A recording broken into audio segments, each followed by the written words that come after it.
اعوذ باللہ من الشیطان الرجیم، بسم اللہ الرحمن الرحیم۔ ناظرین محترم و سامعین کرام، السلام علیکم ورحمۃ اللہ وبرکاتہ۔ مسائل اجتماعی کے سلسلے میں ہماری گفتگو جاری تھی، اور اب تک جو ہم چیز پیش کرنا چاہ رہے ہیں وہ یہی ہے کہ ہمیں اپنے آپ پر نظر کرنا چاہیے، اپنے آپ کو صحیح کرنا چاہیے، اور اسی سے نتیجہ ہے، اسی میں نتیجہ ہے۔ ہمیں دوسرے کے عیوب پر نظر کرنا چاہیے۔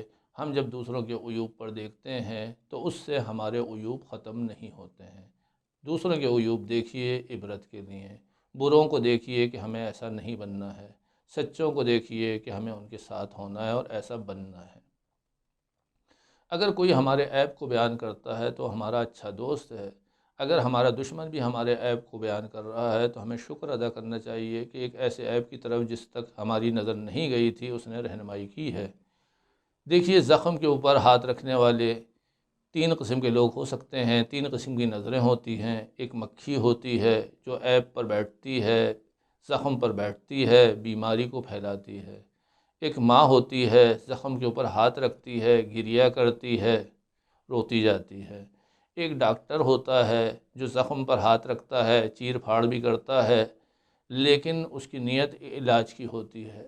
تو بہترین نظر یہ ہے کہ ہم جو ہے معاشرے کے اوپر نظر کریں، ڈاکٹر والی، علاج والی، مکھی والی نظر نہیں ہونا چاہیے۔ اس کو ہم غیبت کہتے ہیں، برائی پر بیٹھنا، برائی کو پھیلانا، اس کا کوئی فائدہ نہیں ہے۔ ہمدردی والی نظر بھی اچھی ہے، لیکن بہترین نظر یہ ہے کہ ہمدردی اگر علاج کے ساتھ ہو تو بہت بہتر ہے۔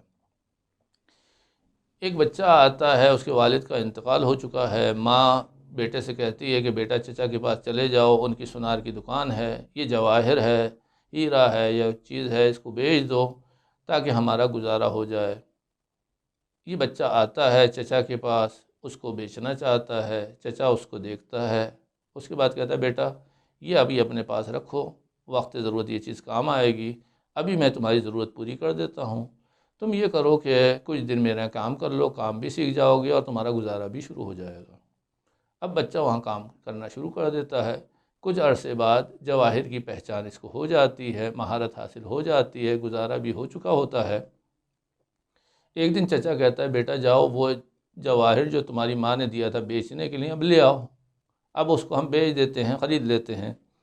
بیٹا گیا اور دوسرے دن آیا تو وہ نہیں لے کر آیا۔ چچا نے پوچھا بیٹا کیوں نہیں لے کر آئے؟ کہا چچا وہ تو بالکل جعلی تھا، نقلی تھا، اس کی تو کوئی ارزش ہی نہیں، قیمت ہی نہیں۔ کہا بیٹا جس دن تم پہلے دن آئے تھے اگر میں تمہیں یہ بتا دیتا کہ یہ جو تم لے کر آئے ہو اس کی کوئی قیمت ہی نہیں ہے، یہ نقلی ہے، تو تم میرے بارے میں کیا سوچتے؟ لیکن تمہیں سمجھانے کے لیے میں نے کیا کیا کہ پہلے تمہاری خدمت کی، تمہیں کام سکھایا، تمہاری مشکل کو دور کیا، اب تم خود سمجھ گئے۔ تو روش اور طریقہ کار یہ ہونا چاہیے کہ دوسروں کو کس طرح تربیت کرنا ہے۔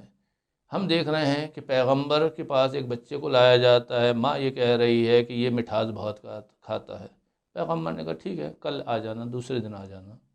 دوسرے دن لے کر آئے، پیغمبر نے اس کو سمجھا دیا۔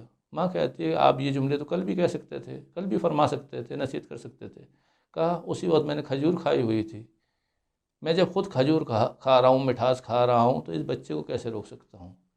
یہ بہت معمولی سی بات محسوس ہو رہی ہے، لیکن معمولی نہیں ہے کہ جب ہم اپنے اندر سے اپنے آپ کو تیار نہیں کرتے ہیں اس وقت تک ہم دوسرے کے اوپر اثر انداز بھی نہیں ہوتے ہیں، چاہے وہ بچہ ہی کیوں نہ ہو۔ یا امام حسن امام حسین علیہ السلام اگر کسی کو غلط وضو کرتے ہوئے دیکھ رہے ہیں تو اس کو ٹوک نہیں رہے ہیں، وہ اس کو بلاتے ہیں، اس سے کہتے ہیں کہ آپ قضاوت کریں، فیصلہ کریں کہ ہم میں سے کس کا وضو زیادہ بہتر ہے۔ آپ دونوں اس کے سامنے وضو کر رہے ہیں، اس کو اپنے لیے بنا رہے ہیں کہ تم دیکھو، تم چیک کرو کہ ہمارا وضو کیسا ہے، صحیح ہے یا غلط ہے۔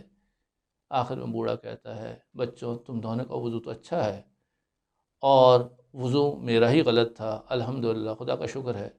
دیکھیے یہ سمجھانے کے اصول ہے جس کو ہم سمجھتے ہیں اور ہم خود اس چیز کو پسند کرتے ہیں۔ ایک اسکول کے لوگ تھے جو اپنے بچوں کو لے کے جا رہے تھے تفریح کے لیے، ان کے ذہن میں خیال آیا کہ ہم بچوں کو خدا سے آشنا کروانا چاہتے ہیں، ہم بچوں کو امام زمانہ سے آشنا کروانا چاہتے ہیں۔ تو ہم نے کیا کیا کہ کاغذات تقسیم کیے بچوں میں اور کہا کہ آپ لوگ اپنے وقت کے امام کو خط لکھیے۔ یہ ہم چاہ رہے تھے کہ بچے اپنے امام زمانہ کی طرف، خدا کی طرف متوجہ ہوں۔ معنویت یہی چیز ہے کہ ہم خدا کی طرف، حق کی طرف متوجہ ہو جائیں۔ سب بچوں نے خط لکھے، جو عام طور پہ جس کی جو ضروریات تھی وہ لکھ دی۔ ان میں سے ایک بچے نے خط میں لکھا کہ ہمارے گھر کا فریج جو ہے جل گیا ہے، میری ماں جو ہے ہم یتیم ہو گئے ہیں، میری ماں پڑوس میں کام کرتی ہے اور ہماری وجہ سے وہ پڑوس سے برف مانگ کے لے کر آتی ہے اور یہ ہمیں اچھا نہیں لگتا ہے۔ اب اس خط کو دیکھ کر تمام اساتذہ پریشان ہو گئے کہ اس نے کیا لکھا ہے۔ کہا ہم سب مل کر جو ہے اس کے فریج کی تعمیر کر دیتے ہیں۔ اتنی دیر میں ان کا جو اصل مالک تھا وہ آیا، استاد۔ اس نے پوچھا کیا مسئلہ ہے؟ کہ یہ مسئلہ ہے، یہ خط بچے نے لکھا ہے، اس کے اندر ایسی چیزیں ہیں۔ کہ کوئی بات نہیں، بچہ گھر پہنچے گا اس سے پہلے میں کوشش کرتا ہوں کہ اسے گھر میں نیا فریج پہنچا دیا جائے۔ دیکھیے بچے نے جو سچ بولا ہے اس کا نتیجہ فوراً آیا ہے۔ ہم کیوں کہہ رہے ہیں کہ استادوں نے اس کی بات سن لی؟ ہم کیوں کہہ رہے ہیں کہ استادوں کے ہیڈ ماسٹر نے ان کی بات سن لی؟ ہم کیوں یہ نہیں سمجھ رہے کہ امام زمانہ نے سن لیا؟ ہم کیوں نہیں سمجھ رہے کہ خدا بات سنتا ہے؟ السلام علیکم ورحمۃ اللہ وبرکاتہ۔